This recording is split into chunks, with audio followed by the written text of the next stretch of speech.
Hello students, my name is Rohit Penuli and I am from ICT Virtual Class Dehradun. कैसे हैं आप सभी? मेरे ख्याल से अच्छे होंगे, फिट होंगे, फाइन होंगे। हम क्लास 11th केमिस्ट्री करने जा रहे हैं जिसमें कि हमारा चैप्टर स्ट्रक्चर ऑफ एटम।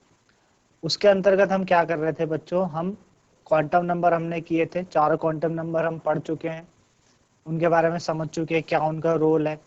और हमने बात की थी कि ऑर्बिटल्स को किस तरीके से अरेंज किया जाता है on the basis of their energy. हमने कहा था लोअर एनर्जी वाले पहले आएंगे, यानी नीचे आएंगे, और उसके बाद हायर एनर्जी वाले आएंगे।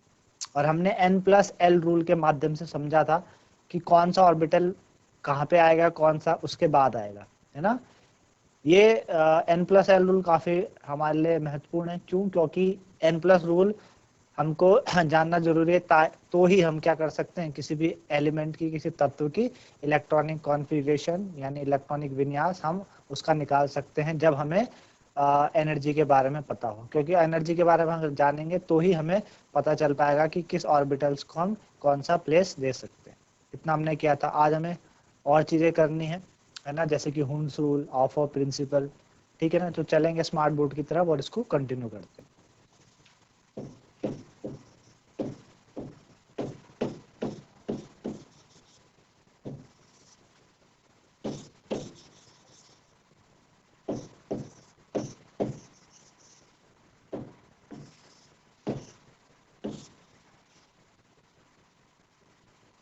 तो हमने n+l रूल हमने समझा था, और n+l रूल के अकॉर्डिंग हमने क्या किए थे, ऑर्बिटल्स को हमने उनके इंक्रीजिंग ऑर्डर पे हमने लगाया था।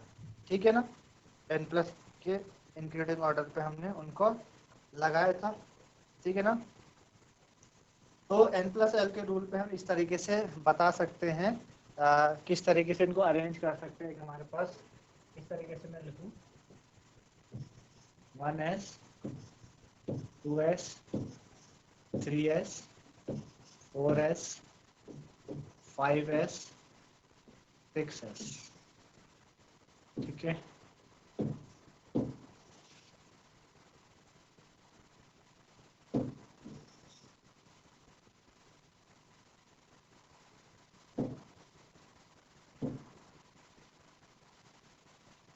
One S 2s 3s 4s 5s 6s and 7s. Then 2p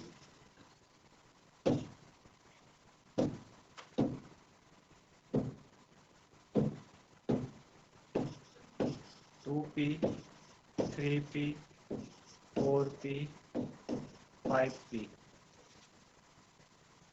6p 7p 6p and 7p. Then D की बात करेंगे 3D 4D 5D 6D. Then बात करेंगे F की 4F 5F। ठीक है ना, इस तरीके से हम बात करें तो कैसे चलेगा ये? इस तरीके से। ठीक है ना, 1s ये ऐसे घूमेगा, 2s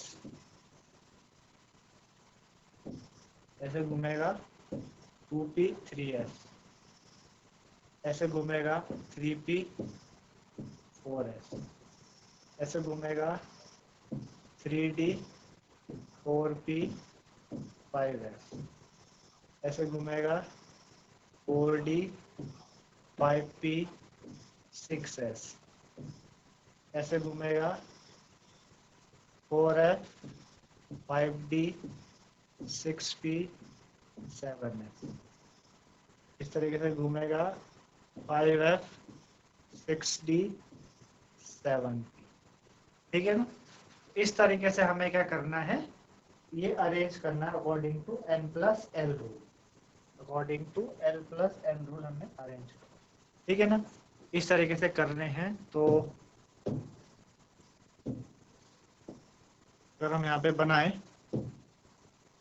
इस तरीके से आएगा 1s less than 2s less than 2p less than 3s less than 3p less than 4s less than 3d less than 4p less than 5s less than 4d less than 5p less than 6s less than 4f less than 5d less than 6p less than 7s less than 5f less than 6d less than 7p, ठीक है ना। इस तरीके से हमारे पास orbital आते हैं, lower energy वाला नीचे और हायर एनर्जी वाला उससे थोड़ा ऊपर, ठीक है ना। एन प्लस एल रूल के अकॉर्डिंग हमने देखा। तो परमाणु में कक्षकों का भरा जाना इस तरीके से होता है। तो विभिन्न परमाणु में कक्षकों में इलेक्ट्रॉन अभाव प्रिंसिपल अफभाव प्रिंसिपल के अनुसार भरे जाते हैं, ठीक है ना। तो सबसे ये आपको समझ में आया। तो सबसे पहला आज हमें करना है अफभाव का अफभाव नियम, ठीक है ना। हमारा क्या है आज का अफभाव प्रिंसिपल, अफभाव प्रिंसिपल, अफभाव नियम यानी अफभाव प्रिंसिपल। अफभाव प्रिंसिपल क्या कहता है? अफभाव प्रिंसिपल कहता है कि परमाणु की तलस्थ अवस्था में कक्षकों की उनकी ऊर्जा के बढ़ते क्रम में भरा जाता है। जर्मन भाषा में अफभाव का अफभाव शब्द का अर्थ होता है निर्माण होना, है ना। जर्मन भाषा में इसका मतलब क्या होता है? निर्माण होना। क्या होना? निर्माण,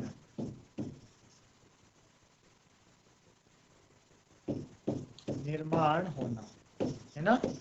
टू मेक, निर्माण होना, इसका अफभाव का ये मतलब होता है, ठीक है ना। तो कक्षकों को इलेक्ट्रॉन द्वारा भरा जाता है। जो कक्षक है ऑर्बिटल है उनमें इलेक्ट्रॉन भरा जाता है और इसके अनुसार परमाणु की, इसका ये जो अफभाव प्रिंसिपल क्या कहता है,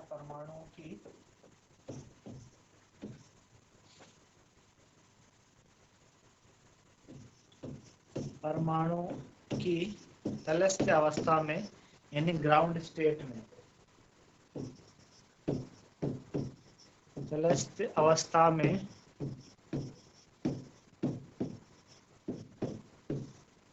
ठीक है, अवस्था में कक्षकों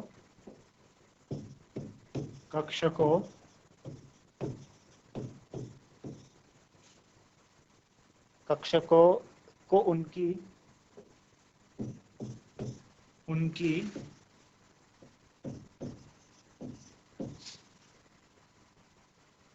ऊर्जा के बढ़ते क्रम, उनकी ऊर्जा के बढ़ते क्रम में भरा जाता है, में भरा जाता है, ठीक है।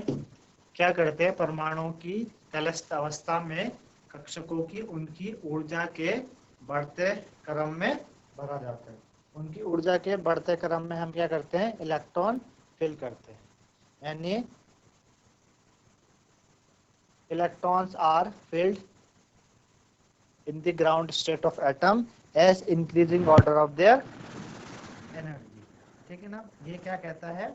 आपका अफबाउ प्रिंसिपल कहता है, मतलब इलेक्ट्रॉन पहले सबसे कम ऊर्जा वाले उपलब्ध कक्षक में जाते हैं, उनको भरने के बाद वो उच्च ऊर्जा वाले कक्षक को भरते हैं। सबसे पहले वो नीचे वाले में भरेंगे, देन उसके बाद वो ऊपर वाले में जाएंगे, ठीक है ना। इस तरीके से क्या होता है, इस तरीके से ये भरते हैं, पहले नीचे वाले भरे जाएंगे, उसके बाद ऊपर वाले भरेंगे, ठीक है ना। तो इस तरीके से हमने ये बता दिया आपको कि अबव प्रिंसिपल क्या कहता है। जैसे कि हमने यहाँ पे बात की है ना, अगर जैसे कि एक एग्जांपल ले लेते हैं, जैसे मेरे पास हाइड्रोजन है, हाइड्रोजन का एटॉमिक नंबर 1 होता है, ठीक है ना, हाइड्रोजन का एक एटॉमिक नंबर 1 होता है। अब हमें इसकी इलेक्ट्रॉनिक विन्यास लिखना है, इसकी इलेक्ट्रॉनिक कॉन्फ़िगरेशन लिखनी है। हमें पता है कि एक वाला जो इलेक्ट्रॉन है सबसे पहले कहाँ जाएगा, 1s, ये सबसे छोटा एनर्जी वाला है, फिर 2s में जाएगा, तो 1s में कैसे जाएगा, h, एक इसका एटॉमिक नंबर तो हम लिखेंगे 1s और यहाँ पे 1 लिख देंगे, है ना। हमको पता है s में मैक्सिमम दो इलेक्ट्रॉन आ सकते हैं, है ना, हमें पता है ना, हमें पता है कि s में कितने, s में एक ऑर्बिटल होता है, एक ऑर्बिटल मैक्सिमम कितने, 2 इलेक्ट्रॉन आ सकते हैं, ठीक है ना, एक ऊपर एक नीचे। p में कितने ऑर्बिटल होते हैं, 1 2 3, तो मैक्सिमम कितने आ सकते हैं, 6, ऐसे 1 2 3 4 5 और 6। d में कितने ऑर्बिटल होते हैं, 1 2 3 4 5, मैक्सिमम कितने, 10 इलेक्ट्रॉन आ सकते हैं, है ना, 1 2 3 4 5 6 7 8 9 एंड 10। f में कितने होते हैं, 7 होते हैं, 1 2 3 4 5 6 7, तो मैक्सिमम कितने आ सकते हैं, 14 इलेक्ट्रॉन आ सकते हैं, 1 2 3 4 5 6 7 8 9 10 11 12 13 14, मैक्सिमम 14 इलेक्ट्रॉन इस तरीके से आ सकते हैं। तो ये तो रहा हाइड्रोजन की बात। इसी तरीके से अगर मैं हीलियम की बात करूं, हीलियम होता है हमारे पास 2, तो सबसे छोटा ऑर्बिटल 1s है, तो 1s, इसमें 2 आ गए। अब हाइड्रोजन, हीलियम, लिथियम, लिथियम कितना होता है बच्चों, 3, तो सबसे छोटा 1s में s में मैक्सिमम 2 आ सकते हैं, तो 2 आ गए। अब 1s के बाद 2 इसमें भर गए, अब 1s के बाद कौन सा आना चाहिए, 2s आना चाहिए, है ना, 2s आना चाहिए, तो ये क्या लिखूंगा, 1s2 2s1, 1s2 2s1 आ गया, है ना, सिंपल सी बात है। 1s2 एक बचा, वो 2s में चले गया, है ना, हाइड्रोजन, हीलियम, लिथियम। इसी तरीके से बेरिलियम बोलो, बेरिलियम कितना होता है, 4, तो 1s2 2s2, देखो। फिर बोरोन, बोरोन कितना, 5, 1s2 2s2, अब 2s के बाद अगला वाला किसकी एनर्जी ज्यादा होती है, 2p की होती है ना, तो कितना आ जाएगा, 2p1। अरे बात समझ में, कितना आ जाएगा, 2p1। इस तरीके से हमें क्या करना है ना, हमें जो लोअर एनर्जी वाला ऑर्बिटल पहले लिखना है, उसमें हमें इलेक्ट्रॉन फिल करना है, उसमें जब इलेक्ट्रॉन फिल हो जाते हैं पूरे, देन इलेक्ट्रॉन अगले वाले ऑर्बिटल में जाते हैं, यही अबव का प्रिंसिपल नियम कहता है। इतना मेरे ख्याल से आप लोगों को समझ में आया होगा। ये तो था अबव का नियम। अब एक होता है बच्चों पाउली उपवर्जन सिद्धांत, पाउली यानी पाउली एक्सक्लूजन प्रिंसिपल, पाउली अपवर्जन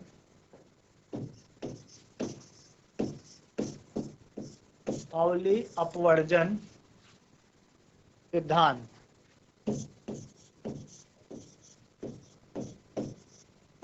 पाउली अपवर्जन सिद्धांत, पाउली अपवर्जन सिद्धांत। एक होता है पाउली अपवर्जन सिद्धांत, पाउली एक्सक्लूजन प्रिंसिपल। तो विभिन्न कक्षकों में भरे जाने वाले इलेक्ट्रॉनों की संख्या अपवर्जन सिद्धांत द्वारा नियंत्रित होती है, कि भाई अलग अलग ऑर्बिटल्स में हमें इलेक्ट्रॉन भरने हैं, कितने इलेक्ट्रॉन आ सकते हैं, कैसे आ सकते हैं, वो डिपेंड करता है अपवर्जन सिद्धांत पे नियंत्रित होता है, जिसे ऑस्ट्रेलिया के पाउली नामक एक वैज्ञानिक ने दिया था। और पाउली एक्सक्लूजन प्रिंसिपल क्या कहता है, किसी परमाणु में उपस्थित 2 इलेक्ट्रॉनों की चारों क्वांटम संख्याएं एक समान नहीं हो सकती। पॉली प्रिंसिपल क्या कहता है कि no two electron, Pauli principle क्या कहता है, no two electron can have, no two electron can have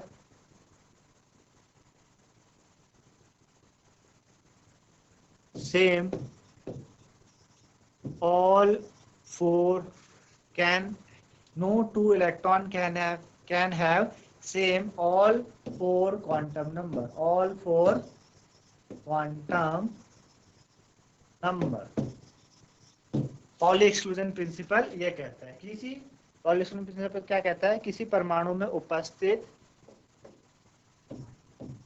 किसी परमाणु, किसी परमाणु में उपस्थित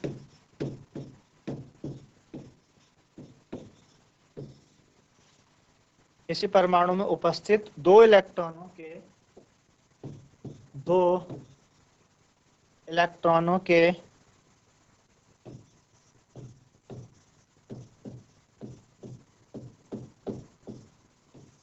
किसी परमाणु में उपस्थित दो इलेक्ट्रॉनों की चारों क्वांटम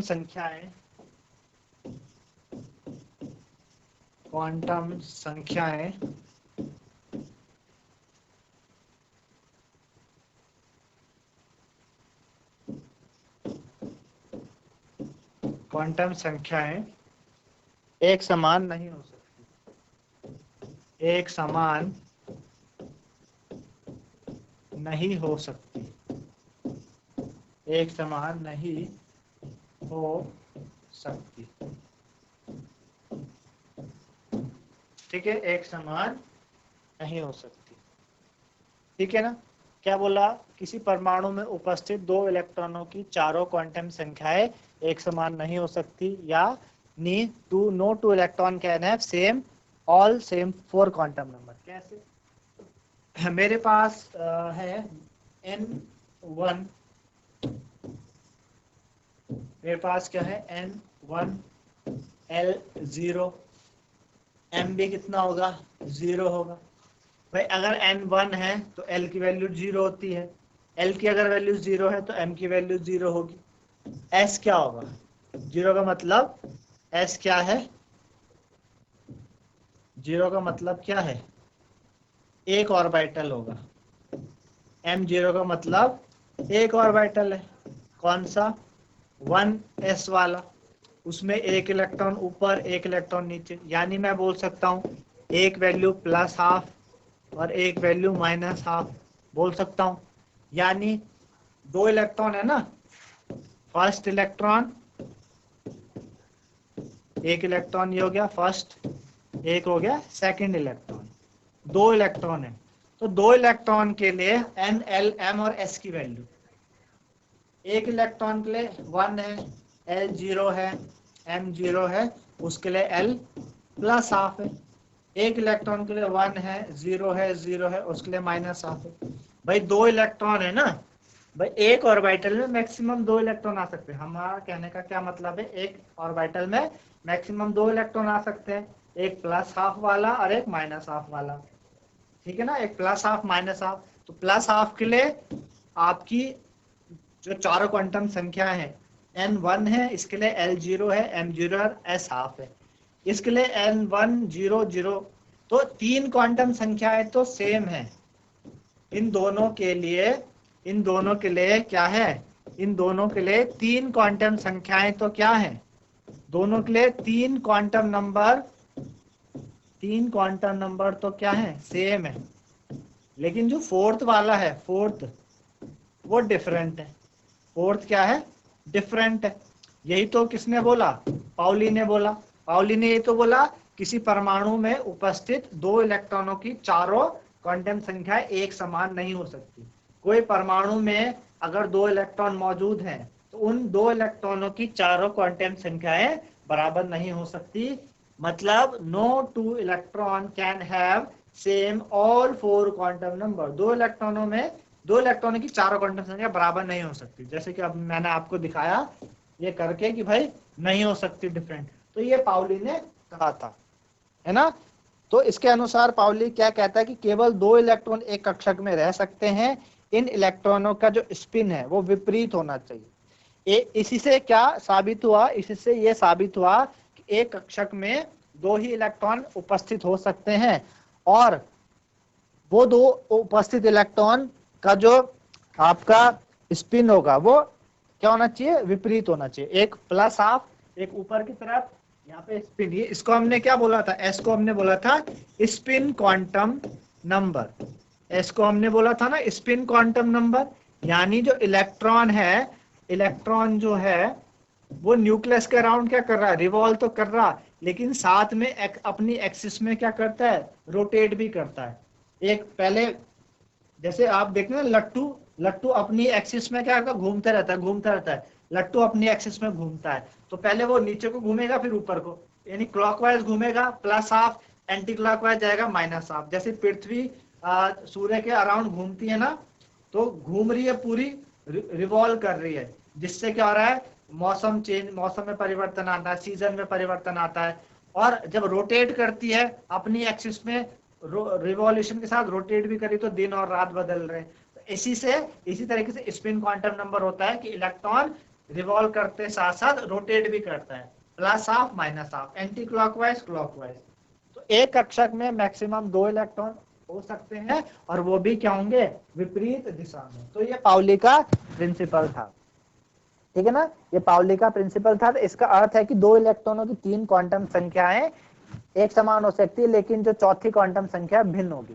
किसी कक्षक में इलेक्ट्रॉनों में पाउली अपवर्जन सिद्धांत द्वारा लाया गया नियंत्रण किसी उपकोष में उपस्थित इलेक्ट्रॉनों की समता की गणना करने में सहायक होता है। जैसे कि हमने बात की 1s कक्षक, 1s में एक कक्षक होता है, इसी प्रकार 1s उपकोष में इलेक्ट्रॉन की अधिकतम संख्या 2 हो सकती है, p और d में 6 और 10 हो सकती है, इस तरीके से, है ना। तो मुख्य क्वांटम संख्या n वाले कोष में इलेक्ट्रॉनों की संख्या 2n के बराबर होती है ना। तो मैक्सिमम नंबर ऑफ इलेक्ट्रॉन किसी सेल में होंगे, अगर maximum number of electron in a shell, किसी सेल में मैक्सिमम नंबर ऑफ इलेक्ट्रॉन हो सकते हैं, वो हम कैसे पता लगाएंगे, 2n स्क्वायर के हिसाब से। कैसे, 2n स्क्वायर के हिसाब से पता लगाएंगे। अगर मेरे पास n 1 है, n अगर 1 है तो हम पुट कर देंगे 2 इंटू 1 स्क्वायर, कितना आएगा, 2 आएगा।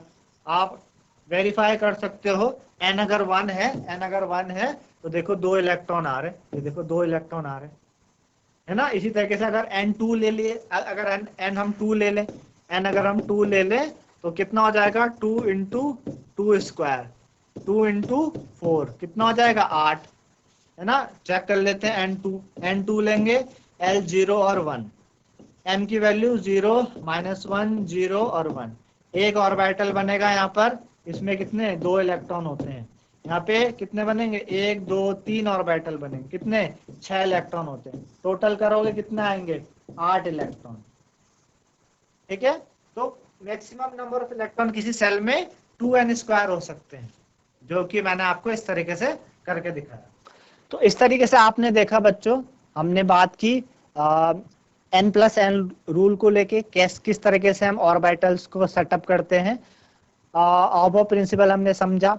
ऑबो प्रिंसिपल कहता है कि जो लोएस्ट एनर्जी ऑर्बिटल वो पहले आएगा, हाईएस्ट एनर्जी बाद में आता है ना। पाउली एक्सक्लूजन के अनुसार हमने देखा कि किस तरीके से इलेक्ट्रॉन कक्षक में भरे जाते हैं, है ना, और कितने इलेक्ट्रॉन एक कक्षक में मैक्सिमम हो सकते हैं। और पाउली एक्सक्लूजन प्रिंसिपल में हमने ये बात की कि भाई कोई भी दो इलेक्ट्रॉनों की चारों क्वांटम संख्याएं सेम नहीं हो सकती, एक तो उसमें डिफरेंट होगी स्पिन क्वांटम नंबर। इससे यही साबित होता है कि भाई एक कक्षक में मैक्सिमम 2 आ सकते हैं, और दोनों विपरीत स्पिन में होंगे। एक ऊपर होगा upward spin up plus half clockwise, एक spin down minus half anti clockwise. तो आज के लिए इतना ही, धन्यवाद, हैव अ नाइस डे।